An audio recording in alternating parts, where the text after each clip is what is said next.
चलिए बच्चों, आज की क्लास में जो हम लोग पढ़ेंगे उस टॉपिक का नाम है डीजेनरेसी या एक्सचेंज एनर्जी। सी इधर आएंगे सभी बच्चे। तो मैंने आज की क्लास में पढ़ाना है बेसिक, पहले हम लोग स्टार्ट कर देते हैं, क्योंकि प्रीवियस क्लास में आपको श्रोडिंगर के सॉल्यूशंस तो पढ़ाए थे, साथ में आपको शेल सब शेल निकालना सिखा दिया था। आज की कक्षा में सबसे पहले हम लोग पढ़ेंगे distance of radius, radial node. कभी कभी स्पेरिकल नोड के नाम से, कभी कभी रेडियल नोड के नाम से बातें पूछी जाती हैं। बड़ा ही सिंपल है, आपको कुछ नहीं करना, बस सर की कुछ बातें सुननी है। सी भाई, ये वेग फंक्शन गिवन होगा आप लोगों को बहुत बढ़िया तरीके से, ठीक है, ये सब आप लोगों को पहले से पता है, आपको कुछ नहीं करना। अगर ये रेडियल फंक्शन है तो इसकी वैल्यू को आपको जीरो कर देना है, या मैं कहूँ डिस्टेंस निकालने के लिए साई आर की वैल्यू को आप लोगों को क्या कर देना है बेटा जी, जीरो। क्या मेरी बात समझ में आ रही है? नहीं है? जो रेडियस वाला, रेडियल वाला पार्ट है, उसको आप लोग जीरो करके क्या निकाल सकते हो, डिस्टेंस निकाल सकते हो। मैं अभी सिखा देता हूँ। इसके लिए आप लोगों को एक फॉर्मूला पता होना चाहिए, सेक्शन फॉर्मूला, अदरवाइज तो कोई दिक्कत वाली बात इसमें है ही नहीं, ठीक है। एक ही मैथमेटिक्स की टर्म बनती है जो हम लोग आज की क्लास में आप लोगों को सिखा देंगे। जैसे एक छुटपुटिया ये सवाल आया आप लोगों के सामने, अब जिसने नहीं करा होगा उसके लिए तो भैया महा मुश्किल सवाल है, लेकिन जिसने किया होगा उसके लिए कुछ भी नहीं है। अगर आपसे कोई पूछता है the distance of a spherical node of for 2s, देखो इन्होंने तो बेचारे समझदार लोग हैं 2s दे दिया। अगर नहीं देते तो भैया हमारे हाथों से तो वैसे भी नहीं बच पाते, क्योंकि ये 2 है और यहाँ से पता लग रहा है कि a0 की पावर 3/2 प्लस l है, तो l की वैल्यू क्या हो जाएगी, यहाँ पर 0 हो जाएगी। और ये डेटा इस तरीके से मेरे पास आ जाना चाहिए आइडियली 2s सॉरी, लेकिन चलो उन्होंने तो दे ही दिया, समझदार लोग हैं। आप लोगों से पूछा डिस्टेंस, तो डिस्टेंस देखते ही ना मेरे दिमाग में एक ही लॉजिक आता है, इस पूरी वैल्यू को आप 0 के बराबर पुट कर दो। आप बताइए, क्या इस पूरी वैल्यू को मैं क्या कहूँगा बेटा जी, 0 ही रहेगी। लेकिन इस पूरी वैल्यू को जब मैं 0 के, भाई ये तो 0 समझ रहे हो ना, भावनाओं को समझो, इसको 0 के बराबर, इसको 0 के बराबर, इसको 0 के बराबर, इन ऑल में ये कहूँगा कि मेरे काम की जो चीज़ आएगी वो ये आएगी 2 माइनस R0/A0, और इसकी वैल्यू किसके बराबर आ जाएगी बेटा जी, 0 के बराबर आ जाएगी। आप बताइए, आपको R0 चाहिए, क्योंकि आपसे क्या पूछा, डिस्टेंस, तो क्या आप लोगों से डिस्टेंस नहीं निकाला जाएगा? कितना कितना आ जाएगा बेटा, इसको इधर ले जाओगे, इसको इधर ले जाओगे, शायद 2A0 ही आएगा। ये रहा वो डिस्टेंस जिसके लिए बच्चे पगलाए जाते हैं। क्या ये बेसिक बात क्लियर हुई? अचल बता जरा, क्या ये सवाल क्लियर हो आप लोग? कुछ नहीं करना, आपने पूरे इस रेडियल फंक्शन को 0 के बराबर पुट कर देना है। किसके बराबर पुट कर देना बेटा, 0। और ये आप लोगों ने मैथमेटिक्स में सीखा होगा, 3-4 कोई मल्टीपल टर्म है तो सबको इंडिविजुअली 0 के बराबर आप पुट कर देते हैं, किसी एक वैल्यू की, किसी एक बात की वैल्यू को फाइंड करने के लिए, राइट। तो यहाँ पर जो वैल्यू आपको पता करनी थी वो कौन था बेटा जी, R0 था। A0 की टर्म में आंसर मैंने दिया है। ऐसा हो सकता है कि A0 की जगह वो आप लोगों को पर्टिकुलर वैल्यू भी दे दे। और A0 का मतलब क्या होता है बेटा जी, बताइए जरा, radius of first Bohr orbit, radius of first Bohr orbit इसका नाम है। चलिए बहुत ध्यान से चीज़ों को समझेंगे, इसको नोट करने की ऐसे आवश्यकता मुझे लग नहीं रही, आपके पास फाइल आ गई, आप लोग नोट कर लीजिएगा, राइट। सी अगला सवाल देखेंगे सभी बालक, अगला सवाल देखेंगे भाई सभी बालक, और बहुत ध्यान से इसको देखने और सीखने की कोशिश करेंगे सभी। मुझे एक बात बताइए, आपसे पूछा डिस्टेंस, तो डिस्टेंस 3s का, अगर ये 3s ना बोलते तो मैं पहचान पाता क्या? मैं देखता है साई है और यहाँ सिग्मा की वैल्यू 2r/Na0 दे रखी है, और इसकी वैल्यू को जब मैं यहाँ पुट करता तो ऑब्वियस है जो n की वैल्यू है मुझे कितनी नजर आती है बेटा जी, 2 ही नजर आती। बात समझ में आ रही नहीं? 2 क्यों नजर आती? 1 नजर आती है ना, वैल्यू क्या नजर आती है, 1 बाय डिफॉल्ट। चलो उन्होंने फंक्शन बना के दे दिया तो मैंने मान लिया कि यहाँ पर जो वैल्यू आ रही है मेरे पास वो कितनी आ रही है बेटा जी, 3s वैल्यू नजर आ रही है, ठीक है। ये इस पर्टिकुलर फंक्शन के लिए वैल्यू ये है। सी अब आपसे वही सवाल पूछा है डिस्टेंस, तो डिस्टेंस का सीन क्या होता है बेटा, इन सारी वैल्यूज को आप किसके बराबर रखते हो बेटा, 0 के बराबर रखते हो। और मैंने आपको पहले बता दिया, समझदार बच्चा वो है जो इसको सॉल्व करेगा, जो इसको सॉल्व करेगा वो समझदार बच्चा। आप लोगों ने एक फॉर्मूला पढ़ा होगा, कौन सा? इधर आएंगे सही बच्चे, मैं लिख देता हूँ इसको, क्या लिखा हुआ है मैंने लिखा है 6 minus 6 sigma plus sigma square is equal to 0। भैया इसको लिखने का क्या ये भी तरीका हो सकता है क्या, सिग्मा स्क्वायर माइनस 6 सिग्मा और कितना प्लस 6, और इसको मैं 0 के बराबर लिख दूँ। कुछ याद आ रहा है आप लोगों को? आप पढ़ा तो होगा, एक क्वाड्रेटिक का फॉर्मूला होता है। क्या फॉर्मूला होता है बेटा जी? वो फॉर्मूला होता है, ये बराबर होता है -b plus minus under root of b² minus 4ac। पढ़ा है क्या? और डिवाइड बाय क्या करते हैं बेटा जी, 2a करते हैं। अरे बहुत बढ़िया, तो मैथमेटिक्स बढ़िया चल रहा है तुम्हारा। चलिए मुझे बताए, ये अगर मैं इसके कोएफिशिएंट को a मान लूँ और इसके कोएफिशिएंट को b मान लूँ और इसके कोएफिशिएंट मतलब सब तो 6 है ही, ये क्या है बेसिकली c ही है, तो बता जरा इसकी वैल्यू में मेरे पास क्या वैल्यू नजर आएगी। सर ये 6 नजर आ रहा है मुझे, और इसको लिखूंगा प्लस और माइनस, और इसको मैं क्या लिखने वाला हूँ बता जरा। सर b का स्क्वायर यानी कि 36 हुआ कि नहीं हुआ, माइनस 4 इंटू ए इंटू सी। ए क्या है बेटा जी 1 है और c क्या है मेरे पास 6 है, तो 6 चौक 24 हो जाने चाहिए। डिवाइडेड बाई करोगे तो वैल्यू कितनी नजर आएगी, 2 ही नजर आएगी। तो सिलेक्ट 6, प्लस माइनस दोनों को एक साथ लिख रहा हूँ, बहुत ध्यान से सुनना। 34 माइनस 24 कितना आ जाएगा, 12। और 12 का मतलब क्या है बेटा जी, ये वैल्यू नजर आएगी कितना, 12 ही आएगा ना, 24 12, हाँ तो मतलब ये आ जाएगा 2√3। अरे समझ में आ रहा कि नहीं आ रहा। और डिवाइडेड बाय कितना कर दोगे इसको बेटा जी, 2 से डिवाइड कर दोगे। मतलब मैं लिखना चाहूँ तो हाँ, तो मैं इसको दो तरीके से लिख सकता हूँ, या तो मैं लिखूंगा 3 प्लस √3/2, है ना, 2 कट गया। अच्छा मतलब ठीक है, ये सिंपल वे में मैंने इसको देखा ना, कोई आंसर बनना है क्या, कौन सा बन रहा है, सी। कैसे बन रहा है, अच्छा 3 कॉमन लेके बन रहा है, ठीक है ना। तो इस 2 कॉमन ले लोगे तब भी ये फॉर्मेशन बन जाएगी। कैसे, चलो यहाँ से 2 कॉमन ले लो, 2 कॉमन ले लूंगा तो कितना बच जाएगा भाई, ये बच जाएगा। सर 2 कॉमन क्यों लिया यार, ओके ठीक है। ये जो वैल्यू आएगी, ये वैल्यू किसकी आएगी बेटा जी, ये वैल्यू आएगी आपकी सिग्मा की। और सिग्मा की वैल्यू किसके बराबर रख रखी है उन्होंने, सर ये रख रखी है 2r/NA0। यहां से इस वैल्यू को आप लोग जो है कैलकुलेट करेंगे।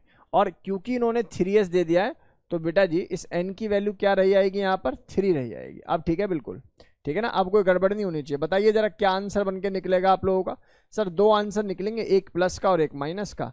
तो एक आंसर तो ये मुझे दिखाई दे रहा है, एक आंसर मुझे ये दिखाई दे रहा है। भाई हो जाएगा या नहीं हो जाएगा बताओ, सिंपल मैथमेटिक्स है, इसमें केमिस्ट्री नाम की चीज नहीं है, सिंपल मैथमेटिक्स है। Got it. तो सीधी सीधी सी बात है, जो बस इतना जाने कि लोकस का मतलब होता है नोट्स को जोड़ना, लोकस का मतलब होता है नोट्स को जोड़ना, और उसके लिए आपको जो फंक्शन है उसको 0 के बराबर पुट करना है। ऑटोमेटिकली आपके पास क्या नजर आ जाएगा, डिस्टेंस नजर आ जाएगा। क्या नजर आ जाएगा, डिस्टेंस नजर आ जाएगा। ठीक है भैया, ये डेटा क्लियर है क्लास के सभी बाल को। अब नोट कर लो इस सवाल को, ये तो अच्छा सवाल है, इसको नोट कर सकते हो, ये बढ़िया सवाल है, इसको नोट कर सकते हैं भाई सभी। नोटेड, नहीं निकला, निकला नहीं। चलिए एक सवाल आपकी प्रैक्टिस के लिए मैं दे रहा हूं। अचल बहुत ध्यान से देख बेटा, अगस्त, प्रेषा, श्रेष्ठ, सौमिल, वेदांत, इस सवाल को करके दिखा मुझे वेदांत। नोटेड, जल्दी नोट करो बेटा।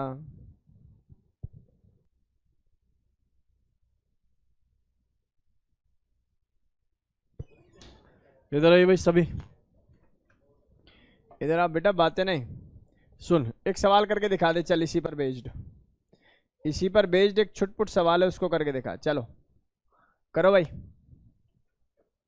हो जाना चाहिए तुरंत।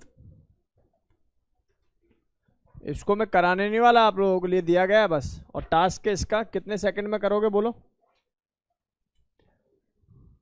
2 मिनट। चलो 2 मिनट का टाइम ले लो, जल्दी जल्दी इसको निपटाओ।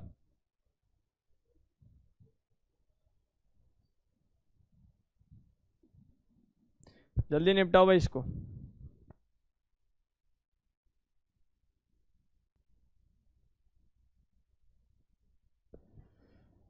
चलिए भाई, ठीक है भाई। तो मुझे लगता है कि आंसर अपनी क्लास के सभी बच्चों का क्लियर होगा। अगस्त आंसर आया बेटा बता, अचल जोश आंसर आया बेटा, बताओ जरा। वेदांत बेटा बातें नहीं बस। चलिए जी, मैं मान लेता हूँ ये सवाल आप लोगों से हो ही जाना है, ठीक है भाई। कोई बच्चा ऐसा हो जिससे ना हो, सिंपल एक फॉर्मूला है वो यूज करना है, इसकी वैल्यू को आप बाहर निकाल के लाओगे। ये 1 हो गया कोफिशिएंट, ये 4 हो गया, ये 3 हो गया, राइट। तो आप सीधा सीधा इसका स्क्वायर पहले लिखोगे +4, यही लिखते हो ना आप लोग, और फिर लिखोगे प्लस माइनस और अंडर रूट ऑफ क्या लिखते हो, b² - 4ac divided by 2a। सीधा भी हो रहा है, चलो बहुत बढ़िया, बहुत बढ़िया, बहुत अच्छी मैथमेटिक्स चल रही है। आ जाओ अब बात कर लें केमिस्ट्री की, ठीक है। अब नहीं बोलोगे कोई भी।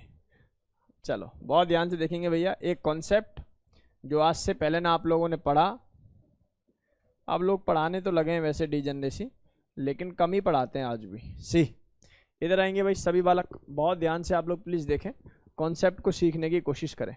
कॉन्सेप्ट बहुत सुंदर नाम है जिसका, डीजनरेसी। क्या नाम है इसका? डीजनरेसी। बहुत ध्यान से इसको देखो भाई, समझने की कोशिश करो, सीखने की कोशिश करो। एक टर्म जिसका नाम है डीजनरेसी, इसका दूसरा नाम ना माइक्रोस्टेट है। कैलकुलेशन ऑफ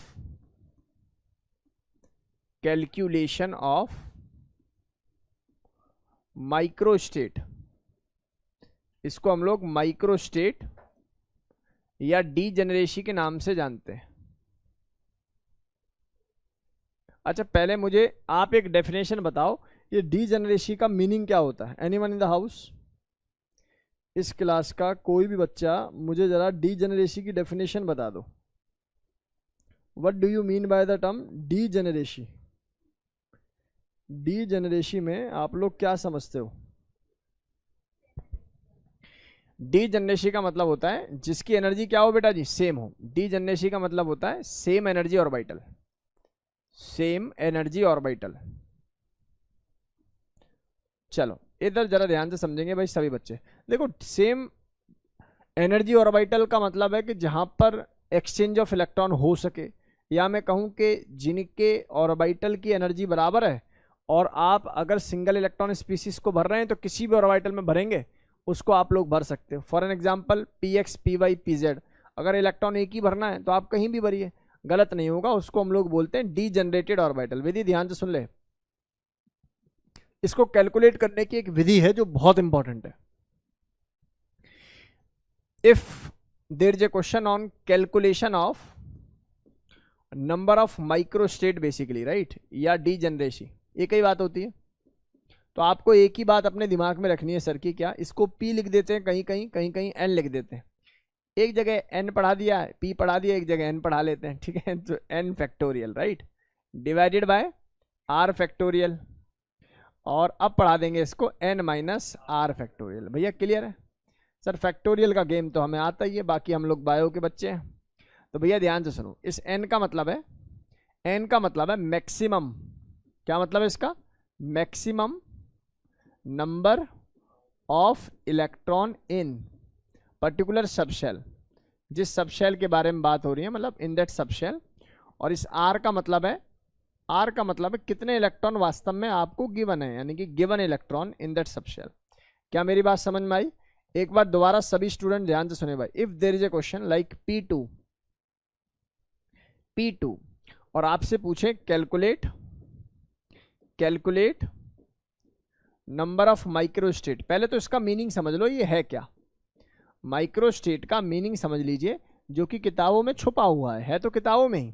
इसका मीनिंग ये है कि भैया जो p ऑर्बिटल है या p सबशेल है, उसमें 2 इलेक्ट्रॉन भरने के क्या क्या तरीके हैं? आप कहोगे ऐसे भर दो, और कोई पूछेगा अच्छा ऐसे भर दो तो ऐसे नहीं भर सकते, आप कहोगे ये भी सही है। अच्छा तो ऐसा सही है तो क्यों ना फिर ऐसा भर दें, ये भी सही है। तो ऐसी कितनी पॉसिबिलिटी है, that will be calculated by microstate. Are you getting my words और नॉट? मतलब नंबर ऑफ माइक्रोस्टेट का मीनिंग यही है कि इलेक्ट्रॉन की फिलिंग कितने प्रकार से आप कर पा रहे हो, राइट। तो इसको देखने के लिए आप बस स्क्रीन पर देखो, बाकी काम मेरा होगा, बस ध्यान से देखते रहो। मेरे पास जो सबशेल है जिसके इलेक्ट्रॉन के बारे में बात हो रही है, दैट इज P2। कौन सी सबशेल है बेटा? P2। तो P2 का सेंस तो ये हो गया सर कि अगर मैं P2 के बारे में बात कर रहा हूं और मुझे क्या चाहिए? माइक्रोस्टेट चाहिए, तो microstate is equal to P2। इस जिसको मैंने P बोला है, जिसको मैंने P सबशेल बोला है, उसके अंदर मैक्सिमम इलेक्ट्रॉन कितने पाए जाएंगे भाई? P के अंदर 6, और अभी कितने हैं? 2, और 6 माइनस 2 कर दोगे तो कितना फैक्टोरियल? 4। तो इसका मतलब ये हो गया 6 इंटू 5 इंटू 4 फैक्टोरियल। भैया जिसको फैक्टोरियल सॉल्व नहीं करना आता हो, आई थिंक 8th क्लास में सिखा देते हैं। कोई पूछे 10 फैक्टोरियल बता दो, ऐसे करके लिखते थे। इसकी 2 रिप्रेजेंटेशन होती है, तो ऐसे लिख देते हैं ऐसे, या फिर 10 ऐसे लिख देते हैं। तो इसको लिखने का तरीका यही है, 10 और छोटी छोटी गिनती से मल्टीप्लाई करते चले जाओ, 9 8 7 इस तरीके से, है ना। ये फैक्टोरियल सॉल्व प्रोसेस होती है। तो अब यहाँ कुल मिला के बात है 6, 5 और 4 फैक्टोरियल मैंने लिखा हुआ है, 2 फैक्टोरियल को ऐसे लिख दूंगा और 4 को मैंने जबरदस्ती ऐसे लिखा है ताकि मैं काट दूं इसको, ठीक है ना। तो यहाँ से जो डेटा मेरे पास आता है प्यारे बच्चों, वो आ जाता है ये 15 स्टेट्स ऐसी मिलेंगी जिनमें आप लोग इलेक्ट्रॉन भर सकते हो। 2 ही इलेक्ट्रॉन को भरने की कितनी पॉसिबिलिटी होगी बेटा? 15। इसी का नाम माइक्रो स्टेट है। Are you getting my words और नॉट?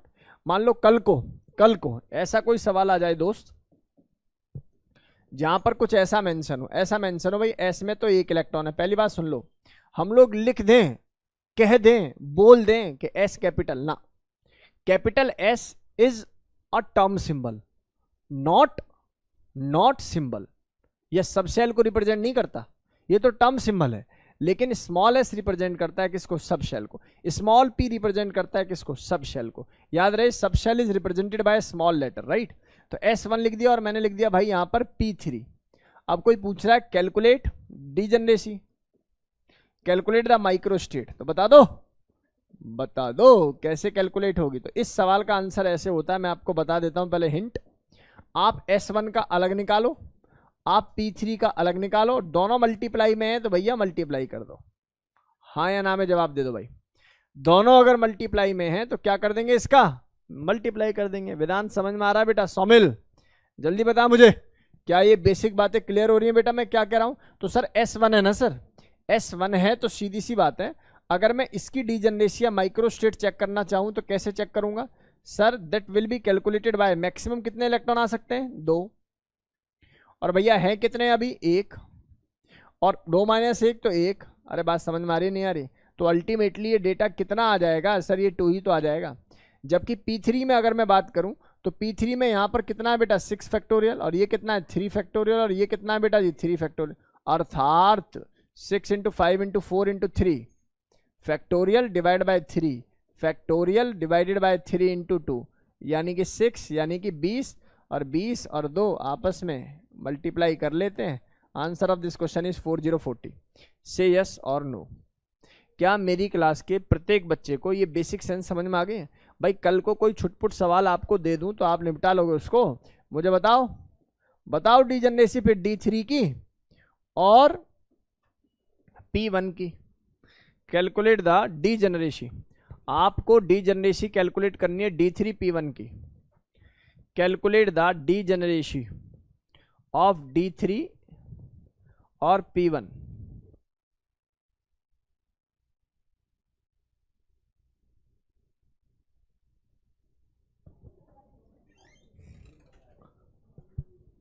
डन बेटा? चलिए आगे देखिए बेटा, बोलो ये गेम्स 720 आ रहा है? ओके वेरी नाइस, तो बिल्कुल सही होगा। तो इसको सॉल्व करने की हिम्मत तो नहीं पड़ रही मेरी, बाकी फिर भी मैं लिख देता हूँ कि इसमें लिखोगे आप 10 का फैक्टोरियल डिवाइड बाय 3 का फैक्टोरियल और 7 का फैक्टोरियल। कैलकुलेट कर लेना, यहाँ आ जाएगा आपका 6 का फैक्टोरियल डिवाइड बाय 1 का फैक्टोरियल मल्टीप्लाई बाय 5 का फैक्टोरियल। तो भैया इन दोनों को आपस में मल्टीप्लाई करके बच्चे बता रहे हैं ऐसा कि answer of this question is 720 मान लेते हैं।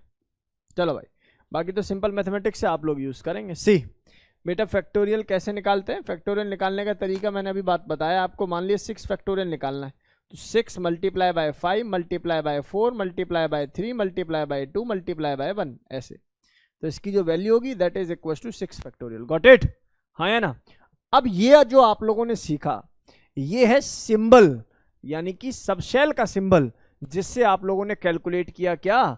माइक्रोस्टेट या मैं बोलूं डीजनरेसी। लेकिन कुछ पिक्चर बदल जाती है। देखो कुछ बच्चों के दिमाग में ना ये ऐसे सवाल आते होंगे क्या कि सर आपने सबशेल को छोटे एस से क्यों दिखाया जी, छोटे पी से क्यों दिखाया, बड़े से क्यों नहीं दिखा लिया? क्योंकि बड़े से कुछ और दिखाया जा रहा होगा।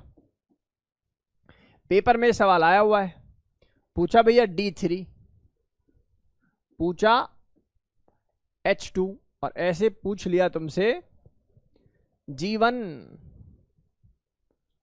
अब ये दे दिया तुम्हें और तुमसे पूछा कैलकुलेट द माइक्रोस्टेट, तो अटक जाओगे कि नहीं अटक जाओगे?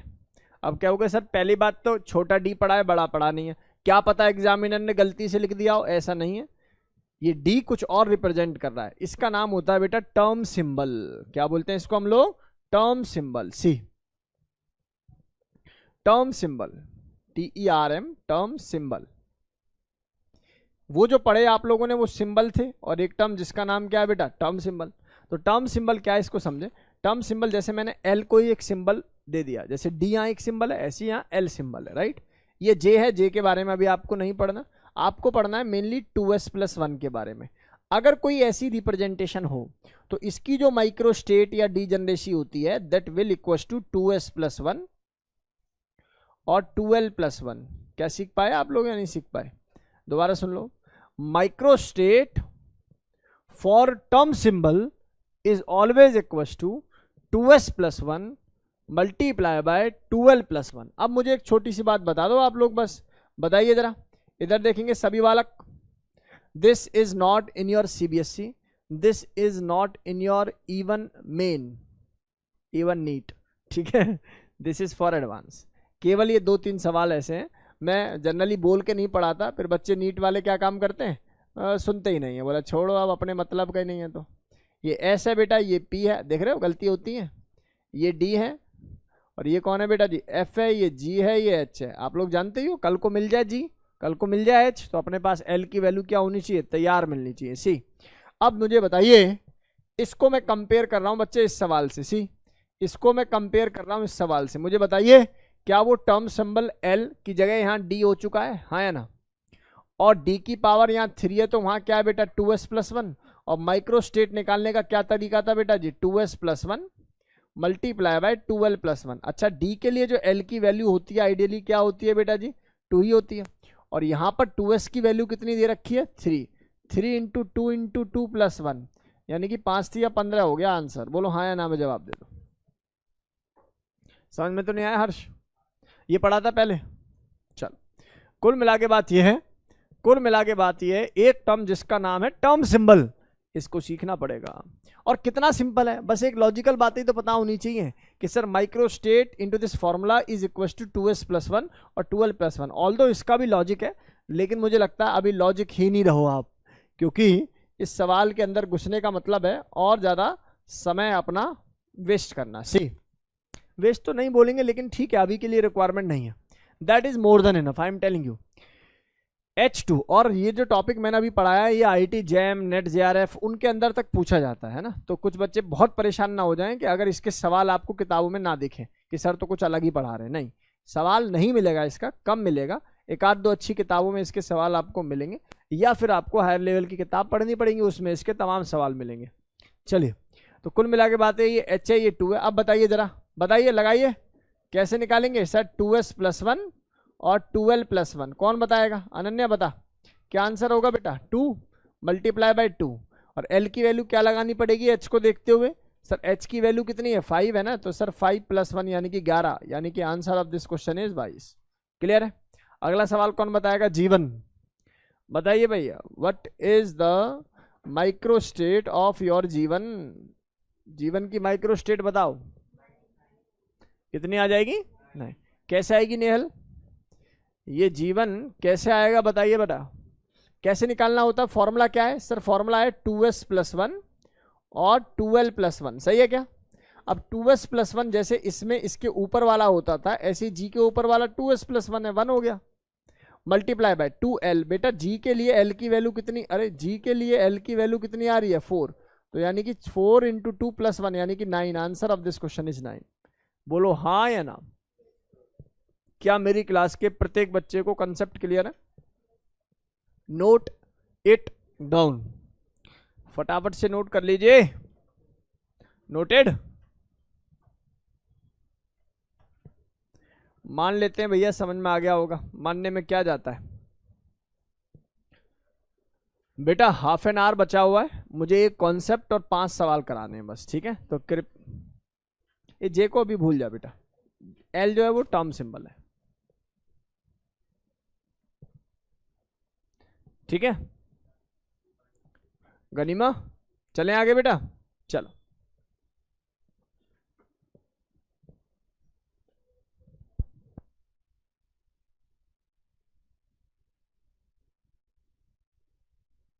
ऑनलाइन वाले बच्चे सुन लीजिए भाई, हॉलीडे होमवर्क आपको मिल चुका होगा, करीब 350 क्वेश्चन है उसके अंदर, नहीं मिला तो ले लेना, अपने पास 2-2 3-3 बने रहे हैं, ठीक है।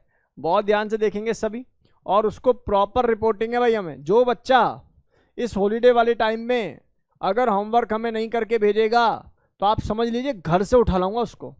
सर वो कहीं घूम रहा होगा तो भी कुछ भी, मतलब वापिस नहीं लौटने दूंगा, ये समझ लेना। कभी ना कभी तो आएगा ना, आएगा ही नहीं वो सेंटर पे, तो नहीं आने से। साफ साफ बोल रहा हूँ बेटा, समझा नहीं रहा, सीधा सीधा डरा रहा हूँ, ठीक है, सीधा डरा रहा हूँ, आने नहीं दूंगा भाई।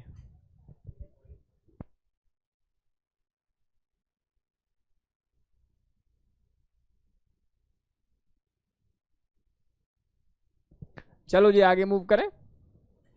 चले जी आगे मूव करते हैं। एक टर्म, एक टॉपिक और रह गया इसके अंदर, जिसका नाम है एक्सचेंज एनर्जी। क्या नाम है इसका? Exchange energy. सी, इधर आएंगे भाई सभी बच्चे और इसको सीखने की कोशिश करेंगे। सी इधर आएंगे भाई सभी बच्चे। सी बच्चा इधर देखना, एक टर्म जिसका नाम है एक्सचेंज एनर्जी। क्या नाम है? Exchange energy. यार बेहद सिंपल है यार, बेहद सिंपल। एक्सचेंज एनर्जी का मतलब क्या होता है? देखो पहले ना एक्सचेंज को पढ़ना पड़ेगा एक्सचेंज एनर्जी के लिए। बस मैं तुम्हें एक बात यहाँ पर एक बात बताना चाहूँगा कि एक्सचेंज एनर्जी जितनी ज़्यादा होगी, मतलब जितने ज़्यादा एक्सचेंजेस होंगे इलेक्ट्रॉन्स के बीच में, उतनी ज़्यादा एक्सचेंज एनर्जी होगी। और जितनी ज़्यादा एक्सचेंज एनर्जी होगी ना, उतनी ज़्यादा सिस्टम को क्या मिलेगी बेटा जी? स्टेबिलिटी मिलेगी। सर ये क्या बोल गए आप? कभी तो कहते हो कि एनर्जी के बढ़ने से स्टेबिलिटी घटती है, और अभी कह रहे हो कि स्टेबिलिटी बढ़ेगी। Stability of the system will increases if exchange energy increases. ये तो भैया सबसे इंपॉर्टेंट बात है। अब एक्सचेंज एनर्जी है क्या, उसको सीख लो। सी बहुत ध्यान से सुनेंगे भाई सभी बच्चे, बहुत ध्यान से इसको सीखने समझने की कोशिश करिए। मान लीजिए ये अपना डी ऑर्बिटल है। कौन है अपना? डी सबशेल है। ये एक ऑर्बिटल बन गया, ये 2 ऑर्बिटल बन गया, ये 3 ऑर्बिटल बन गया, ये 4 ऑर्बिटल बन गया, ठीक है। तो भैया ये हो गया अपना डी सबशेल, ठीक। डी में मैंने एक इलेक्ट्रॉन ऐसे फिल किया, दूसरा, ये तीसरा, ये चौथा, ये पांचवा। बहुत सुंदर। मैं आपसे क्या समझाने की कोशिश कर रहा हूँ, देखो इसकी अभी एनर्जी मान लो कोई एक्स एनर्जी है ना, और मैं कह रहा हूं कि ये इलेक्ट्रॉन अपनी जैसी सेम स्पिन से ही क्या कर लेता है बेटा? एक्सचेंज कर लेता है। इसको यहां पटक देगा और इसको यहां ले आएगा। तो इस एक्सचेंज के दौरान जब भी इलेक्ट्रॉन अपनी पोजीशन से मूव करता है, या कोई भी स्पीसीज, आप अपना एग्जांपल ले लो, मान लो आप पूरे दिन में कोई काम ना करो, बस बैठ के ऐसे हिलते रहो, तो बताओ थकावट होगी कि नहीं होगी? होगी, क्योंकि अल्टीमेटली आपकी एनर्जी तो रिलीज हो ही रही है ना। तो कंसर्न ये है कि अगर इलेक्ट्रॉन की मूवमेंट हुई है तो अपने अंदर से एनर्जी को रिलीज करता है। इस रिलीजिंग एनर्जी को ही हम लोग क्या नाम देते हैं? एक्सचेंज एनर्जी का नाम देते हैं। क्या मेरी बात समझ में आ गई? ऐसा करने से सिस्टम की एनर्जी कम हो जाती है। तो इसका मतलब जितनी ज्यादा एक्सचेंज एनर्जी, उतनी सिस्टम की एनर्जी कम, उतनी स्टेबिलिटी सिस्टम की ज्यादा। क्या सेंस समझ में आया नहीं आया? तो ये सिस्टम से रिलीजिंग एनर्जी है, इसलिए जितनी ज्यादा रिलीज होगी उतनी ज़्यादा सिस्टम को स्टेबिलिटी प्रोवाइड करेगी। डेटा क्लियर है? 100% क्लियर है? कोई डाउट है भाई किसी बालक को? नहीं होना चाहिए। क्या पॉसिबिलिटी है? सी, एक बात ध्यान से सुनेंगे भाई सभी बच्चे। अब कैसे चेक करते हैं एक्सचेंज को? देखो जरा, मान लो मैं इस इलेक्ट्रॉन के बारे में इसको टारगेट कर रहा हूं। भैया इसका पहला एक्सचेंज इसके साथ हो गया, दूसरा एक्सचेंज इसके साथ हो सकता था, तीसरा भाई के साथ हो सकता था, चौथा इसके साथ हो सकता था। तो पहले वाले इलेक्ट्रॉन के द्वारा पाए जाने वाले एक्सचेंज की संख्या कितनी है बेटा? 4। जितने ऑर्बिटल फिल्ड हो ना सेम स्पिन के, एक माइनस कर दिया करो, आपका आंसर आ जाएगा। बाकी तो मेरा अनुसार ये है कि भाई आप लोग ना पूरा करके देखें तो ज़्यादा अच्छा है यार, है ना, उससे कॉन्सेप्ट की बिल्डिंग होती है बहुत बढ़िया। तो यहाँ पर कितने एक्सचेंज है इस इलेक्ट्रॉन के लिए? 3। इसके लिए कितने पाए जाएंगे? 2। इसके लिए कितना पाया जाएगा? 0। इसके लिए कितना पाया जाएगा? 0। तो अल्टीमेटली मुझे ऐसे एक्सचेंज कैलकुलेट करूंगा तो मुझे 10 एक्सचेंज नजर आ रहे हैं। बेटा ये मैंने क्या बनाया है भाई? डी। और डी कौन सा बनाया? डी हाफ फिल्ड बनाया है, हाँ या ना? तो एक काम कर लेते हैं, ऐसा कुछ लोग कहते हैं कि हाफ फिल्ड फुली फिल्ड की स्टेबिलिटी ज़्यादा होती है। अरे इन दोनों की आपस में कितनी ज़्यादा स्टेबिलिटी होती है ये भी चेक कर लेते हैं। ये ऊपर वाला जो ये वाला इलेक्ट्रॉन है, ये किससे एक्सचेंज करेगा? इससे, इससे, इससे, इससे, है ना। लेकिन ये वाला इलेक्ट्रॉन किस किस से एक्सचेंज करेगा? सर इससे, इससे, ये रहा और ये रहा। अरे बेट समझ में आ रही नहीं आ रही? क्या ये इसके अपोजिट स्पिन से ओवरलैप कर सकता है या एक्सचेंज कर सकता है? कभी नहीं। इसका मतलब ये हो गया, अभी तो निकाला है, ऊपर वाले 5 10 एक्सचेंज शो करेंगे, नीचे वाले 5 भी 10 एक्सचेंज शो करेंगे, दोनों को ऐड कर देना 20। शायद इसीलिए कहते होंगे कि D10 is more stable then D5, fully filled is more stable than half filled, क्योंकि वहां पर एक्सचेंजेस ज्यादा हैं, ज्यादा एनर्जी रिलीज हो रही होगी और ज्यादा स्टेबिलिटी आ रही होगी। क्या मेरी बात समझ में आई गनीमा? भाई मेरी बातें अपनी क्लास के प्रत्येक बच्चे को क्रिस्टल क्लियर है या नहीं? मेरी तरफ से तो क्लियर होनी चाहिए और इफेक्टिवली क्लियर होनी चाहिए। यहां तक कोई दुख दर्द नहीं होना चाहिए, आसानी से डेटा क्लियर होना चाहिए, हाँ या ना? क्लियर है बच्चा? एक सवाल और दे देता हूं, चलो इधर आओ जरा सभी बालक, सभी बच्चे इधर देखें, कृपया करके ध्यान से सुने। आपसे कोई पूछ ले, आपसे कोई पूछ ले, आपसे कोई पूछ ले कि इसके अंदर पाए जाने वाले नंबर ऑफ एक्सचेंज की संख्या कितनी होगी, यानी कि इसके नंबर ऑफ एक्सचेंज निकालो, calculate the number of exchange. भाई मैं एक फॉर्मूला और भी जानता था इसका, n(n-1) डिवाइडेड बाय 2, पर मैं उसको अवॉइड ही करता हूँ, ठीक है ना? वो तभी वैलिड होता है जब सबकी एक ही स्पिन हो। इस टाइप से कोई आ जाएगा तो भैया फंसा देगा, इसलिए आप सीधा सीधा आप लोग क्या काम करेंगे, जो रियल डेटा है, जो कॉन्सेप्ट है, उस पर खेलें। जो भी आंसर आएगा बताइए भाई सभी।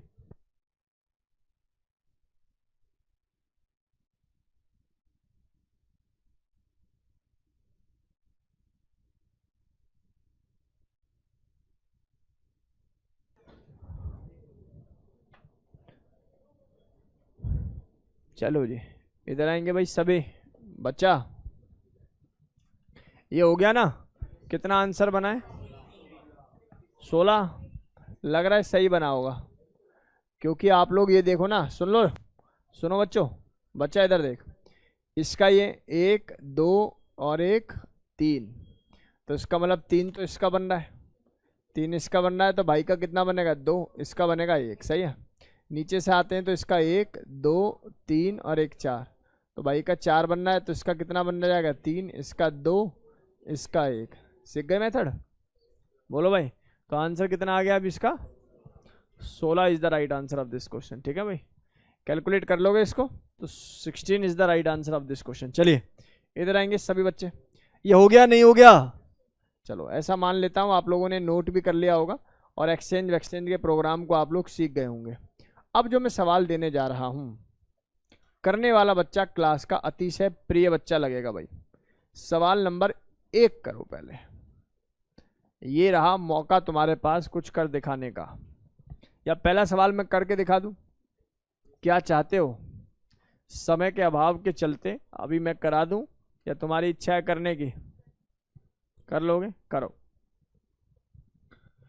कह रहे हैं using the following information calculate the value of the 4 digit number ABCD।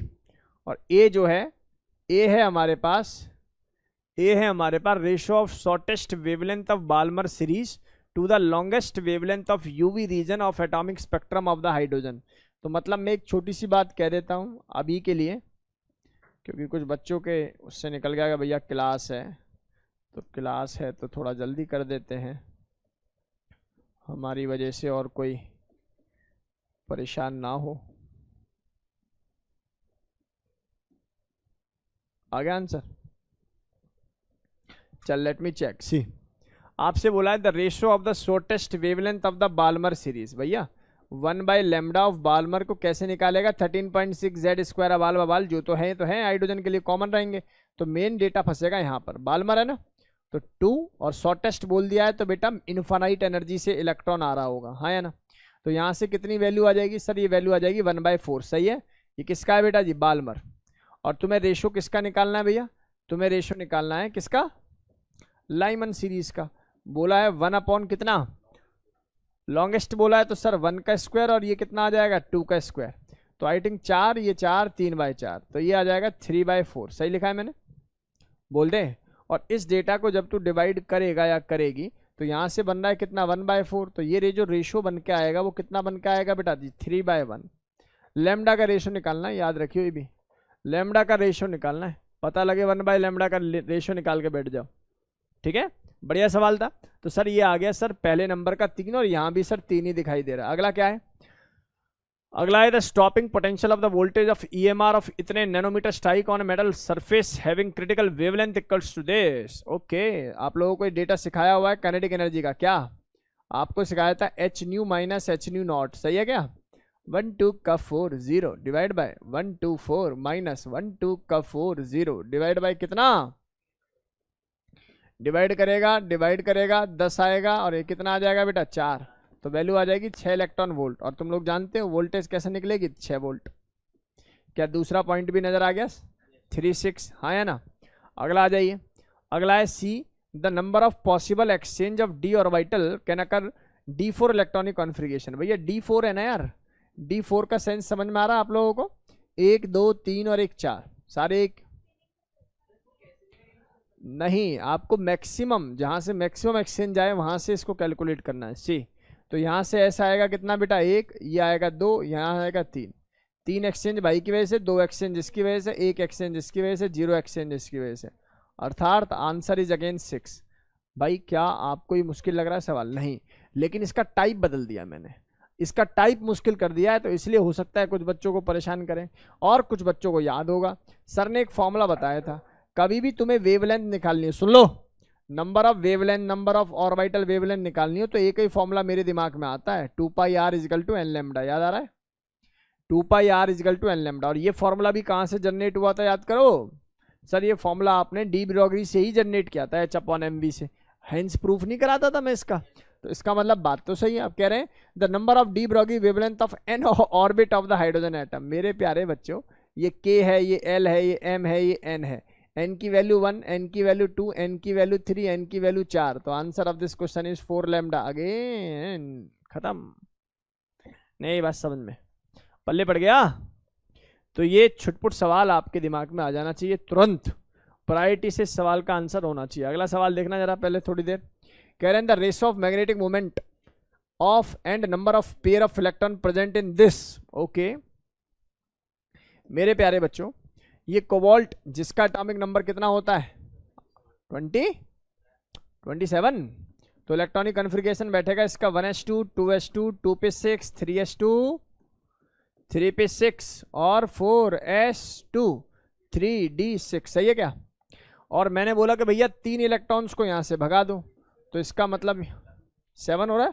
Okay अच्छा, 6 तो उसका होता है ना आयरन का, 7। तो इसको कैसे लिखोगे sir? 1s2 2s2 2p6 3s2 3p6 4s2 नहीं लिखना था, 4s0 3d6 मतलब d में 6। 3 इलेक्ट्रॉन भगाए ना बेटा।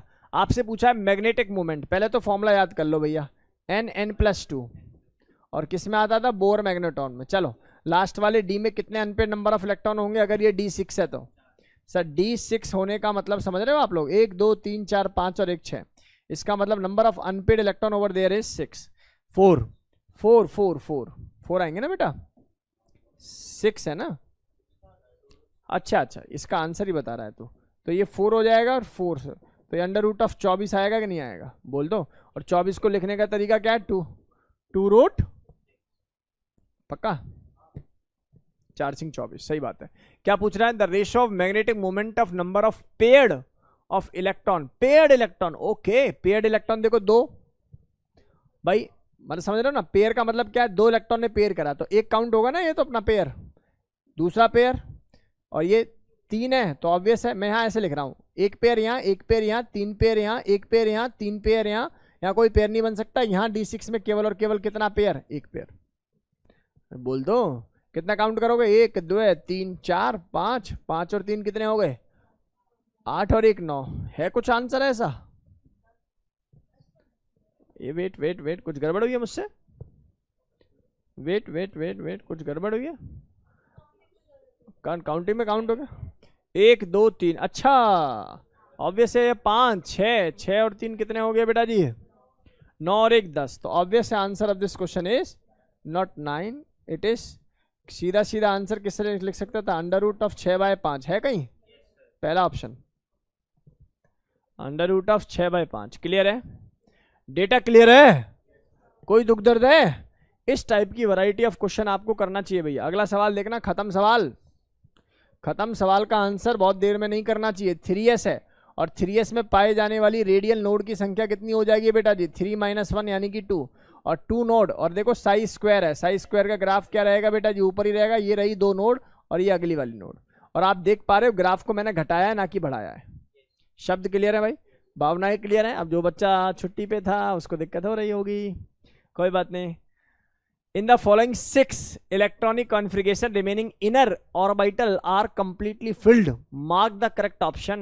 इनमें से करेक्ट ऑप्शन बताइए। आंसर तो सामने ही है लेकिन फिर भी कर लो। करेक्ट ऑप्शन बताओ। The order of the spin multiplicity, सबसे ज्यादा जो मल्टीप्लिसिटी होगी वो सेकंड की होगी। ऑब्वियस है यार, सारे एक ही पेयरिंग में, हाँ है ना? तो बात सही है। तो भाई ये तो सही है भाई, बाकी का मैं देख नहीं रहा, बाकी तुम्हारी इच्छा कर रही है देखो, ठीक है। मैं आपको बताता हूं ये गलत क्यों है, सी गलत क्यों है, ठीक है ना? मैं बताता हूं सी गलत क्यों है, बहुत ध्यान से सुनो।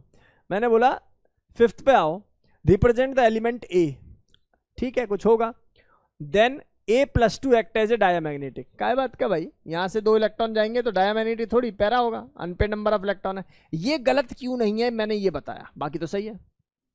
बोलो गेम समझ में आया नहीं आया? एक हमारे टीचर थे, टीचर क्या है, मैम है, प्रिंसिपल हैं किसी XYZ स्कूल की, तो वो कहती थी ऐसे तारीफ करने के लिए बोलती थी मेरी कि सवाल का आंसर सही तो सब बताते हैं, गलत क्यों है ये अरुण बताता है। ऐसे कर कहते हैं अरुण ही बताएगा कि गलत आंसर क्यों है। अब वो उस टेक्निक से पढ़ाना मैंने कम कर दिया या खत्म सही कर दिया। पहले मैं जो आंसर सही होता था ना बेटा, मैं उसे बताता ही नहीं था, मैं जो आंसर गलत है ना उस पर पूरा टारगेट करता था कि गलत क्यों है। और ऐसा जनरली पहले देखा जाता था, आज से 4-5 साल पहले। गलत जैसे PYQ है, PYQ बना हुआ है, जो गलत वाला आंसर उसको कोई देख ही नहीं रहा, सही वाले पर मूव करते चले जा रहे हैं। और पेपर में रिपीट होता था क्वेश्चन, जब पेपर में रिपीट होता था तो जो गलत वाला इस बार था उस बार वाले में सही होता था।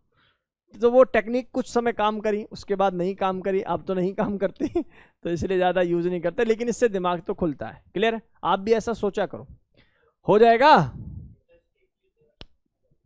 कहाँ गया है स्टेबिलिटी ऑर्डर? हाँ स्टेबिलिटी बता देंगे। सेकंड की स्टेबिलिटी क्यों ज़्यादा है? सेकंड की स्टेबिलिटी ज़्यादा क्यों है सर? एक्सचेंज एनर्जी, अभी थोड़ी देर पहले बात हुई है, मजा आ गया। एक्सचेंज एनर्जी होने की वजह से स्टेबिलिटी क्या हो गई ज़्यादा। भाई ये बहुत इंपॉर्टेंट बात है, अदरवाइज ना बच्चा ऐसे हाफ पेयर फुल पेयर ये सभी करता रह जाएगा और चीज़ें बिगड़ जाएंगी उससे। तो ये डेटा बिल्कुल क्लियर है। यहाँ फर्स्ट और फोर्थ, फर्स्ट कौन सा वो रूल कहाँ वायलेट कर रहा है? एस तो पहले ही भरा था, लेकिन ये क्रोमियम का है, ये कॉपर का है, एस जंप करके चला गया डी में। अरे बात समझ में आई क्या बच्चों? चलो मुझे लगता है इतनी बातें क्लियर हैं आप लोगों को, कोई दिक्कत नहीं। बेटा जी सुनो, पहली बात तो आपका इस सैटरडे टेस्ट है, पता ही होगा। Test by default JEE mains का है, जेई मेन का है और नीट फॉर्मेट पर है ना बेटा? जेई नीट दोनों का पेपर है आप लोगों का, मेन का, एडवांस का नहीं है। इसमें क्या चीज़ पढ़नी चाहिए अच्छे बच्चे को? इसमें ये भले ही यहाँ मेंस लिखा हुआ है, पर आप तैयारी एडवांस की करोगे तब अच्छा स्कोर आएगा। आगे बात समझ में? बढ़िया तरह इसको पढ़ के आना, नोट्स से बाहर कुछ भी नहीं डालूंगा और जितना मटेरियल मैंने दिया उससे बाहर कुछ भी नहीं डालूंगा, ठीक है?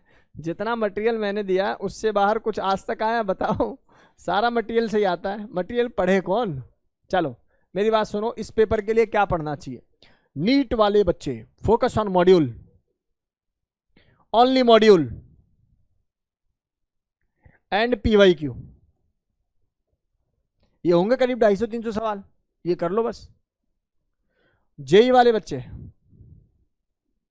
तुम तो बेटा कष्ट लेके पैदा हुए हो, तुम्हें मॉड्यूल तो करना ही है, PYQ भी करना है, MDPP लगानी है और सारी HRT पढ़नी है, ठीक है ना? लगभग 1000 सवाल, ठीक है? तो ये सब करके आने हैं आप लोगों को। 2 दिन के थोड़ी है भैया, करते रहने चाहिए पुराने। और ये जो होमवर्क मैंने दिया है भाई, ये जो होमवर्क ऑनलाइन वाले बच्चे सुन लो, मैं रिकॉर्डिंग ऑफ कर देता हूँ, बाकियों के लिए भैया इतना है।